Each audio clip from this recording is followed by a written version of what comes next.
Hello, welcome to your weekly picture crystal reading here at Soulprint. This is for the week of November 10th through the 16th. Today we have rose quartz, calling it pink, amethyst, calling it purple, and smoky quartz in the middle, calling it black. So, um, pink, black, purple, all good. Take a moment, see which crystal or crystals resonate with you.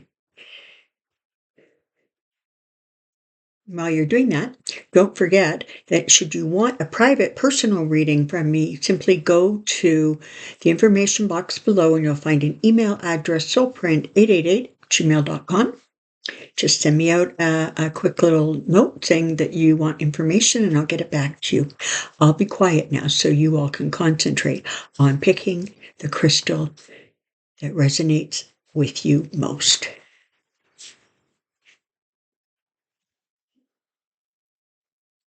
All right, here we go.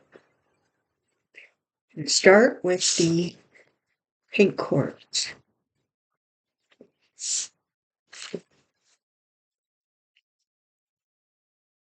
Okay, I have to say, these are sort of an interesting set of cards.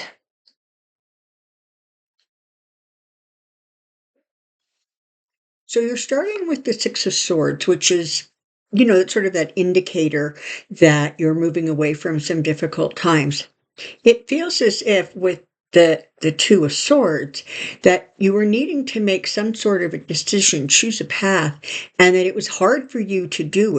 It's almost like you had a very hard time seeing your way clear to make that decision. The Lover's card is telling me that this is connected to some sort of a relationship. It could be a friendship, it could be a marriage, it could be partners, but there is a relationship component to these other cards. And the Two of Pentacles is taking us to a place of being able to manage and balance the assets and the energy and the time of our personal lives. So when we put it all together, what we have here is something that looks like um, you needed to find some clarity about a relationship or thoughts that you were having about it or moving forward or not moving forward with it. It's just sort of an energy of I need to get somewhere like sort of calm and safe and quiet so I can actually think. It was through that process that you were able to make a decision with regards to this relationship, ultimately leaving you in a place where you are now trying to balance. So, this could, as I said, relationship, friendship, it could also relate to a business project or a business partner and a business idea. The Two of Pentacles sort of lets us know that it's going to be okay. You're going to achieve the balance that you're looking for. Because the cards are bracketed also with the Six of Swords, it's an indicator that you are ready to or have just moved into calmer, clearer waters. So the reading, the difficult decisions that had to be made or are being made with regards to whatever this relationship represents are being comforted. They're being surrounded by the energy of finding balance and moving forward. There you have it. All right, let's move on to the smoky quartz, to the black.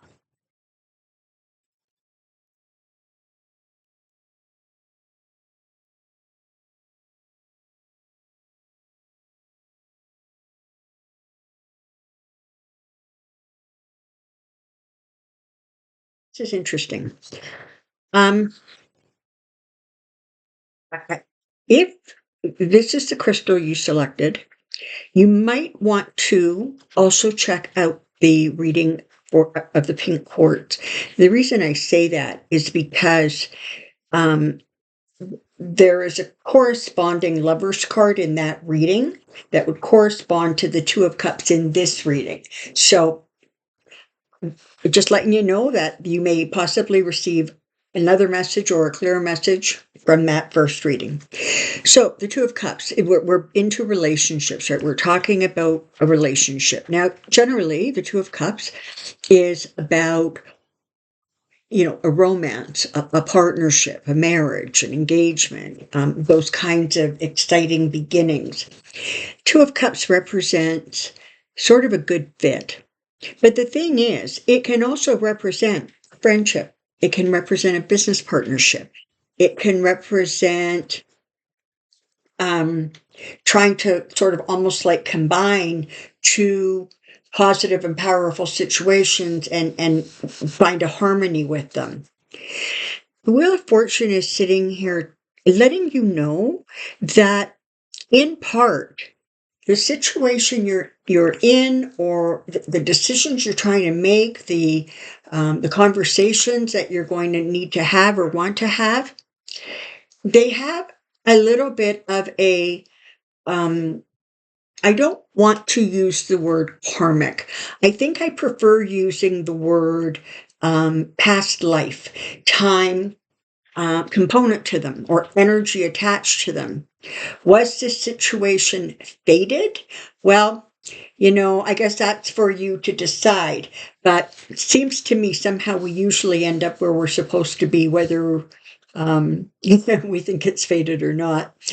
So, so what you have here, you have a relationship. There's that component of either receiving blessings from a past, or having something that still needs to be worked out and wisdom gained.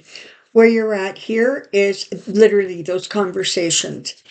And with the Page of Cups, I mean, there really is a feeling. The Page of Cups brings like good news, right? Happy news.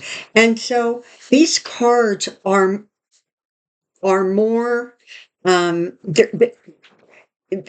a powerful set of cards, but they're a really positive set of cards. So I guess as you're looking at those relationships, there may be conversations. There may be this sort of component from, and you know what? And sometimes it's just luck. Sometimes it is just luck. So sometimes that could represent somebody you just met in the craziest way, or you connected with in a really unusual place or situation. But there is something there. Don't forget to communicate. It's the most important thing. And trust that good news, good blessings, happiness are coming from this situation. And the sort of the amethyst. All right, we have the Five of Swords. We have the Page of Wands, the Five of Pentacles, and the High Priestess. All right. So this is speaking to a situation, a time in your life, a process that you're going through, where in some ways what you need to accomplish is better accomplished with diplomacy, with clarity. It's not a situation that you're going to be able to sort of like really, really push through with a lot of force. It's just going to require communication. It's going to require that sort of energy of compromise, coming to terms with. You have two fives here, and they tend to be about like change, shifts, energy shifts, just changes within a life. So the Five of Pentacles is that feeling, it's a feeling of being concerned or worried that you're being left out in the cold, that you're not going to have enough resources, that things are not going to come together the way you hope and anticipate. But the saving grace of the whole reading is the High Priestess here. Now, it may be that the High Priestess is representing secrets that are told, or mysteries that are solved, that allow for the correction of the previous cards. It may also be that the High Priestess has showed up to let you know that the challenges you face as you move forward ultimately are creating a situation where it's like for your highest good. You're going to accomplish a significant amount of soul work, energy work, irregardless of the circumstances. So whatever's going on right now, try to remember that first of all, you shouldn't be concerning yourself with this feeling of sort of being left destitute or left without the resources you need. Because the High Priestess is there, she's going to ensure that those needs are met. The Page of Wands is bringing you sort of an awareness that this has taken time, but there is now forward movement. And that forward movement was supported and helped by this sense of diplomacy and patience. I hope that makes sense. The energies are very interesting, this group of cards, because it sort of feels like there's change going on, but it was sort of delayed, and then you're concerned about resources ending up in the right places or having enough resources. But ultimately, you have the power and the energy of the High Priestess, who is bringing you the awareness, the knowledge, the insight that you're going to need or require as you move forward. All right. So thank you so very, very much for being here. I look forward to seeing you next week here at Soulprint. Until then, have a great week. Bye-bye.